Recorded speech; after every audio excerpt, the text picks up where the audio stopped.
Well, hello, Friday. We're going to wait for a few minutes to have some more people hopefully join us. Welcome and welcome to another Neuro-Fitness Friday session. Thank you for joining today. It's awesome to have your attendance and participation, and it's terrific. So while we're waiting for others to join, I would ask you to engage in your 3-stage warm-up. Remember our warm-up. First one is we want to remember that to breathe, because oftentimes we either hold our breath or resort to shallow breathing, which doesn't do our brain any good. So do our mindful breathing. I like the 4 inhalations through the nostrils, 4 exhalations through the mouth. That mindful breathing will help. So do your breathing. When you're done, remember to focus. We can't multitask. We need give our brains the gift of focus. So what we want to do is put all of the other obligations we had on our plate from this morning, or reminders of things we need to do this afternoon. We need to put those aside and just concentrate on this for the next 30 to 40 minutes or so. It will be a great benefit for you if you do. And the last of our 3 warm-ups is you want to take a piece of paper and a pen or a pencil and write down just one thing, just one little thing right now that pops into your head that you're grateful for. Just one thing you're grateful for. That would be terrific. Okay.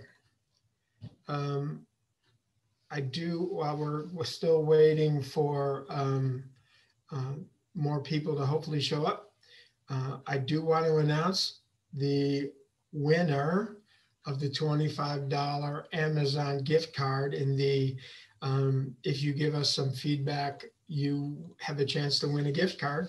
Drum roll, please. The winner of the gift card was Lisa. Has Lisa joined us today? Lisa, are you here?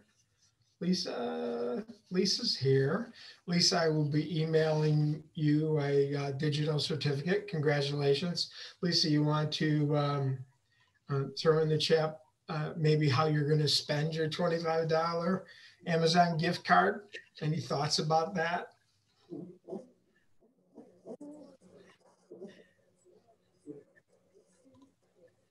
I'm not sure we can hear you, but maybe throw it in the chat box, Lisa. That would be great. Your audio seemed to have been cutting in and out, but that would be terrific. Congratulations on that. Reminder, what are these Neuro-Fitness Fridays all about? Some of you have been with us before. A couple of people I think I don't recognize readily. A new journal instead of a used notebook. Awesome way to do it. We talked about gratitude journaling, and that's super important. And that would be a nice way to spend that $25 and invest it in future health, brain benefits for you. Neuro-Fitness Fridays is about developing a winning mindset. We're going to talk about some fundamentals and some tools to help you do that and help you develop this winning mindset, reduce your stress, and improve your productivity. That's what we're all about here, and that's what we're trying to do. Today's topic is a brain smart pursuit of happiness. Brain smart pursuit of happiness. If you Google happiness, you'll get 940 plus million Google responses in less than half a second. So obviously, it's a super important topic. It's critical for business success. It's critical for personal achievement. But it's also critical for helping us fight stress, helping us fight that dreaded stress hormone cortisol, which can get released in our bodies and stay in our bodies for up to 8 hours once it gets released. So what we want to do is do whatever we can to fight off the stress hormone cortisol, because stress actually has significant detriment to our health. In fact, stress is the number 5 killer in the United States. Stress-related causes is the number 5 killer in the United States. So we need to do whatever we can to boost our happiness. I'd like to ask the people on the call, um, what are some things you do either before you joined us in these calls or since you've started this Neuro-Fitness Friday practice? What are some things you do to boost your happiness? I think put them in the chat box. I think other people could benefit from some of the things that you're practicing and participating in. Go for a walk early in the morning. Terrific. Includes time for clearing your head, exercise, movement, great things. Get outside, terrific. A break, sometimes you need it. Fresh air, sunshine, terrific things. Wake up at the same time each day, stress and meditate, terrific, great things to do there. Read, reading is a great thing, calming you, learning, expanding your curiosity, expanding your mind, great thing to do to increase your happiness. And the others, clean, I like clean. That's good. When you clean, you get a sense of self-fulfillment and enjoyment and a sense of accomplishment. Seeing something went from dirty to clean, that's a great thing. And it gives you time to think and control. That's terrific things. Clear your mind, focus, put yourself in control while you're cleaning. Double benefits there. All right, well, those were some really great ones. Happiness is so uber important, as I said. But why is it so elusive? Why is it so hard sometimes? You know, it really gets back to the lessons we learned early on, is that our brains are pre-wired, that bad is stronger than good. The negativity in our life exceeds the positivity. So we need to lean into the goodness, and we need to minimize the triggers of negativity in our life. We need to do whatever we can to create positive behaviors, positive momentums, and a positive mindset that we can to rewire those maps to minimize the negativity. So lean into that goodness. You may wonder what this is. I was struck by this the other day when I was watching a TED Talk by a gentleman and a blogger, and his name is Tim Urban. And I was watching this TED Talk, and Tim put up this slide behind him. That's Tim standing there. And he put up this slide behind him. And he said, each one of those boxes represents 1 week in our life if we live to be 90 years old. And if you stop and pause and think about that, and you look at that and go, that ain't a whole lot of boxes for 90 years, right?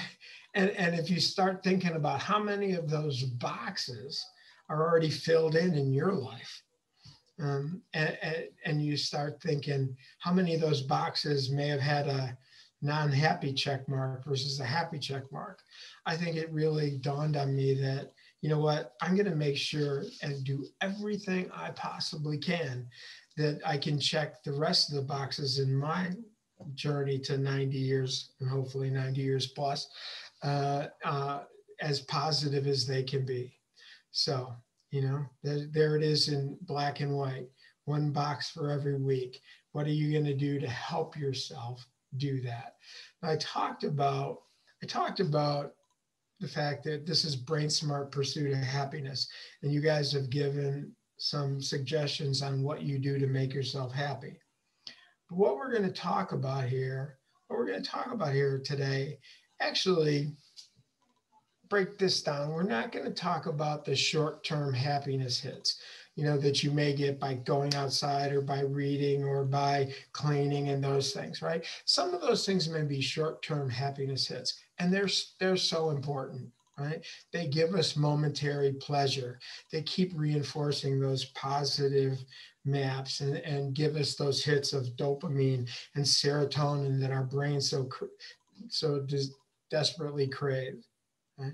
But we're not just going to focus on those momentary pleasure hits. We're going to focus on what we can do to help reinforce the things that give us lasting joy. Because while we want momentary pleasure, we also want to pursue lasting joy. So what are we going to do for the long term?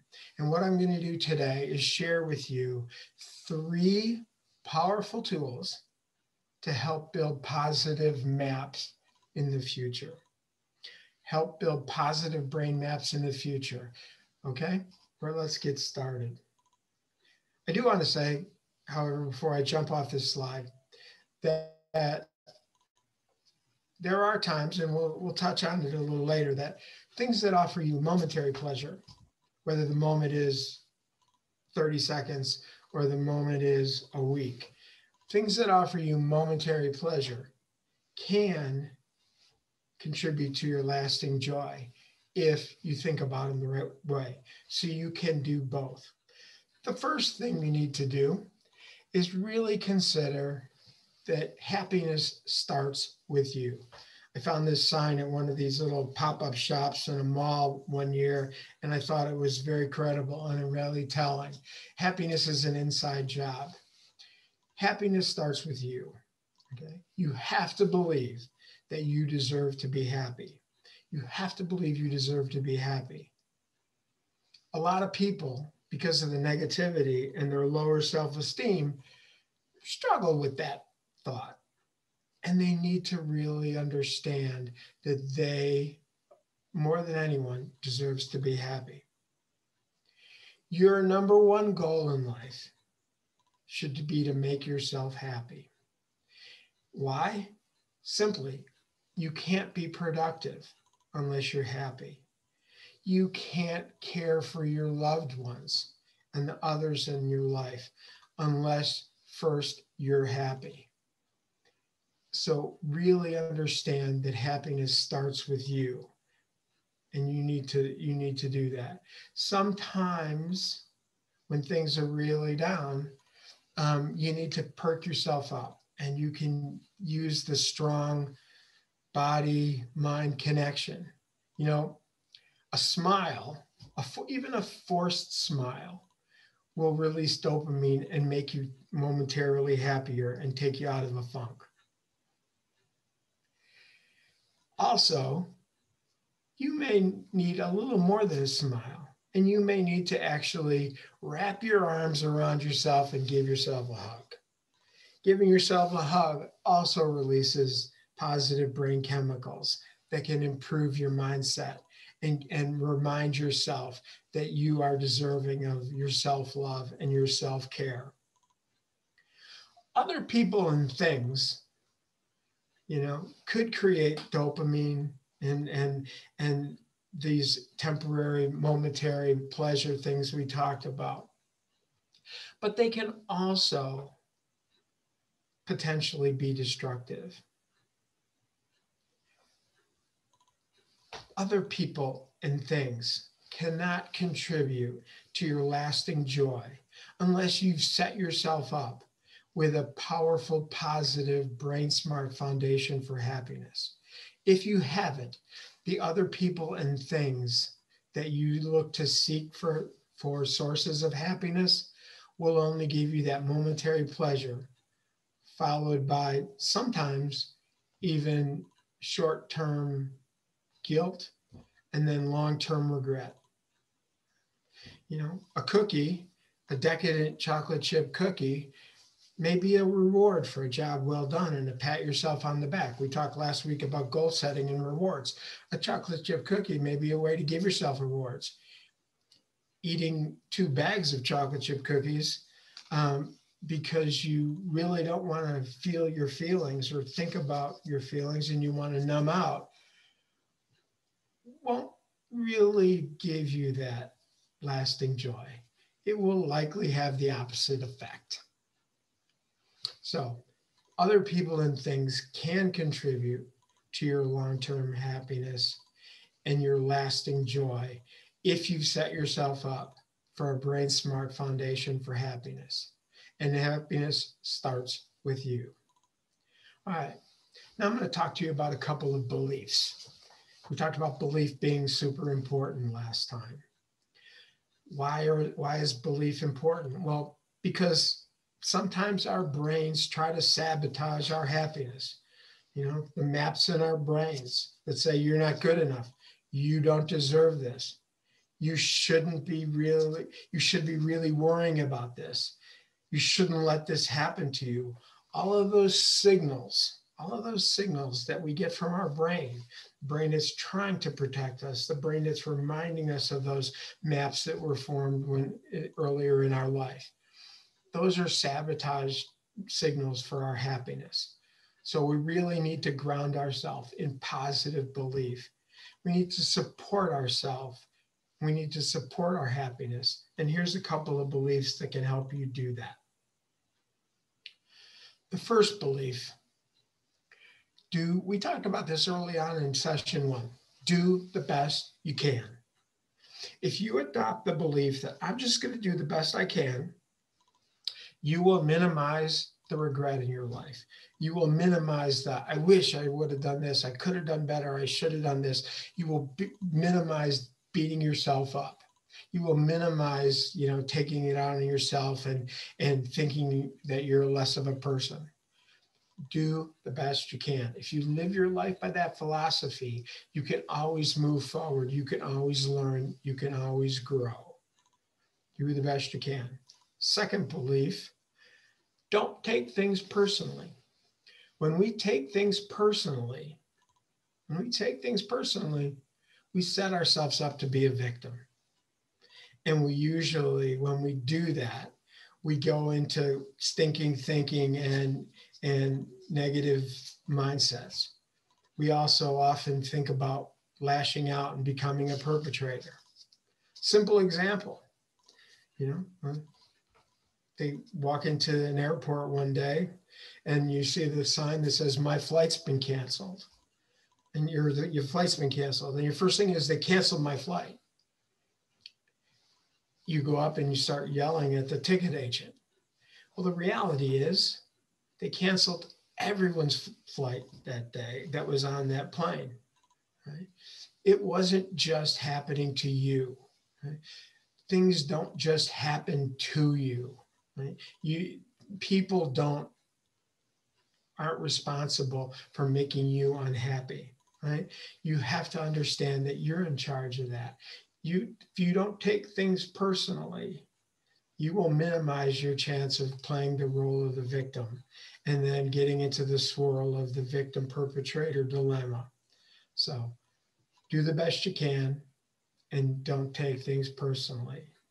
A couple of things, mantras that I've read about that people use to work towards these beliefs is saying out loud, things aren't happening to me, they're just happening. So when you find yourself leaning into maybe taking things personally, just say out loud, things aren't happening to me, they're just happening. Or nobody can take away my happiness.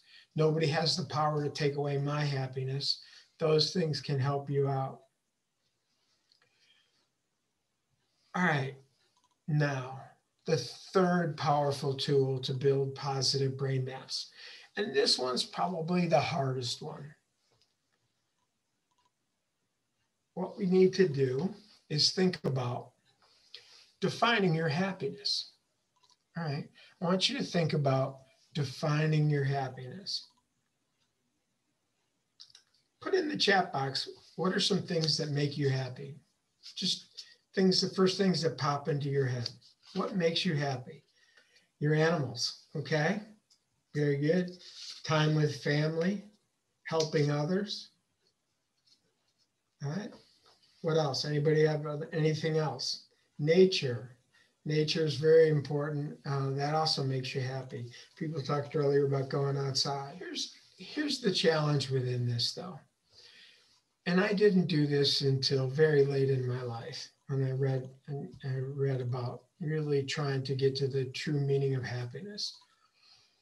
Most of the things that we talked about very early on, and we talked about momentary pleasure that I just asked you to dump into the little chat box and you contributed, are very important things. But they're things and they're people that really are a part of our lives, which definitely make us happy. But it doesn't really answer the question, to me, happiness means what? Should be a feeling. Happiness should be this what produces lasting joy, what truly grounds you in these positive emotion.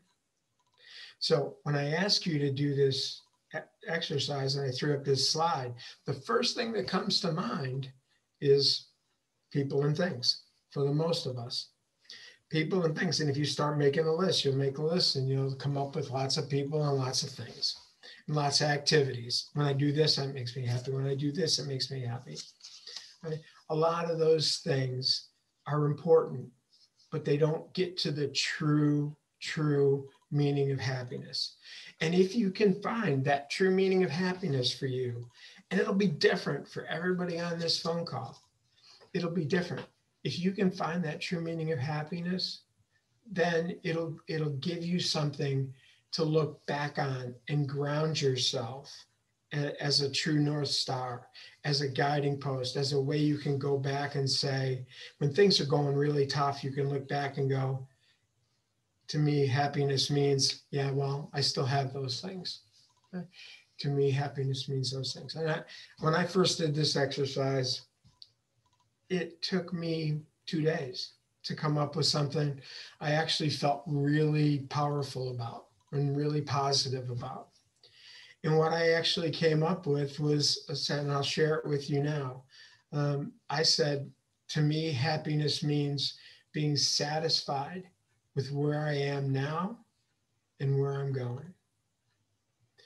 See, I got to that because most of my source of stress in my life was a sense of that I always beat myself up for in the present about woulda, shoulda, coulda. I wish I would have done this. I wish I could have done this better. I wish I would have done this better.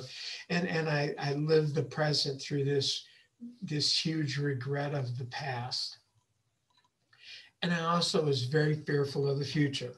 I was like, well, this bad thing could happen, and then maybe this bad thing can happen, and what if I don't do this, and then I'm not sure this is going to go right. All of those things drag down my happiness. So making a list of things that made me happy, and then I went through and I said, what are the things that make me unhappy? Well, the things that make me unhappy were regret of the past and fear of the future. And once I start noodling my list and writing it down and pondering that, I came up with my saying, to me, happiness means being satisfied with where I am and where I'm going. And when things get really struggling sometimes, I double check my true North Star and say, am I happy with where I am? Check. Am I happy with where I'm going? Check. Let's move on. And I think that will help you. So I think I'm going to give you, if you're up for it, a homework assignment for next week. And if you want to come try to get this and do this by next week, and pull together just what happiness means to you, not a thing, not a person, not an activity, but the true meaning of happiness for you. And then maybe we could, if you want to share what those are and can inspire others that may not have joined us on this call. I'd like you to basically right now reflect on what we talked about. Those things. And I told you I would tell about how some things can give you momentary pleasure and lasting joy if you think about it in the right way. And I'm going to give you an example about that right now. Some people like to shop. And some people use shopping as an addiction for numbing out. They use shopping as an addiction for, I don't want to feel what I'm feeling. So just like the alcoholic that wants a drink, or the somebody else that wants to take a drug, or a shopper will go and buy something so they don't have to feel their feelings or feel the negative emotions swirling in their head. So shopping could be a bad thing. Shopping could also be a good thing. If you buy yourself something that boost your self-esteem, if you buy yourself something that can contribute to your lasting joy, if you buy yourself something that is a reward, if you buy yourself something that gives you lasting happiness. And here's a silly example.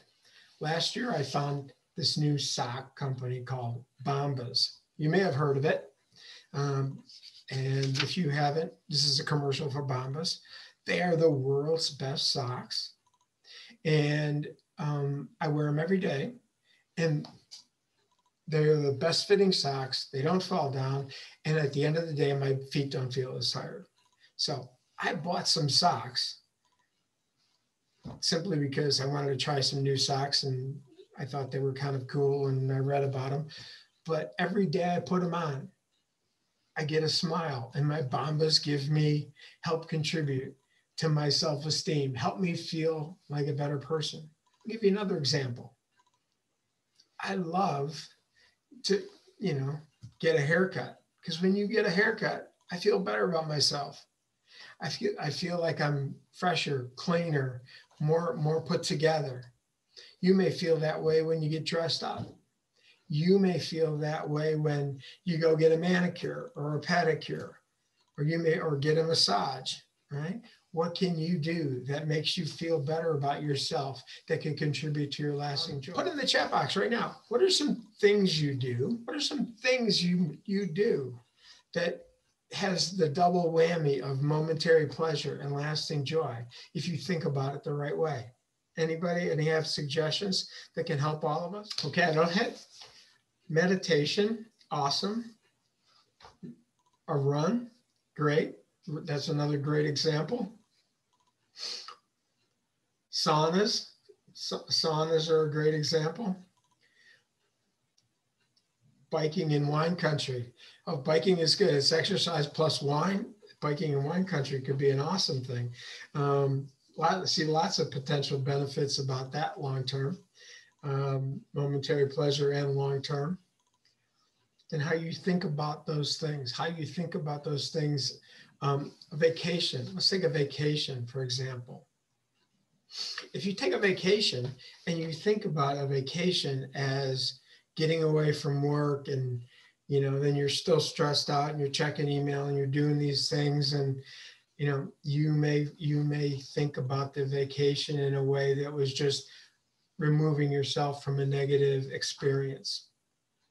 But if you think about your vacation as investing time with your family, creating powerful memories, investing time in yourself, maybe you go on vacation by yourself, that's an awesome thing. In creating powerful memories, thinking about the experience and not just the thing. Thinking about the experience of vacations and the memories they can create will help create a brain map that can positively reinforce that lasting joy we're looking for. Okay, we're going to close it out for this week. I have given you your homework assignment, if you're up to that challenge, to define, to me, happiness means blank. Fill in the blank. To me, happiness means. I'm going to give you homework assignment number 2. If you can, I mentioned it last week, try to recruit one extra person that can join us for this group. I believe if this group benefits you, and some of you have come back for multiple weeks now, I think that's great. If you can recruit one extra person to join the group and join our community of Neuro-Fitness Friday, folks, that would be great. We want to affect and try to influence positively the most people we can. So that's your homework assignment number 2. Try to bring one extra person into the group for next week. Abe Lincoln famously said, "You're about as happy as you make your mind up to be." And I think that's true. So my wish for you is that today has helped you, even the littlest bit, strengthen your pursuit of happiness. Strengthen your ability to make the past about learning and not regret or guilt or shame. Strengthened your ability to make the future about hope and not fear. Strengthened your ability to set a positive brain map foundation for happiness.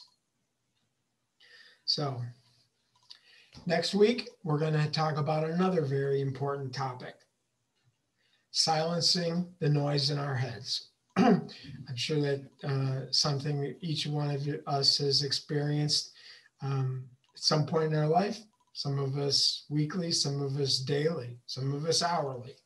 We're going to talk about silencing the noise in our heads next week. And with that, I'm going to close by saying, hello, Friday. Hello, happy. Hello, I believe in happiness. I'm ready for what's next.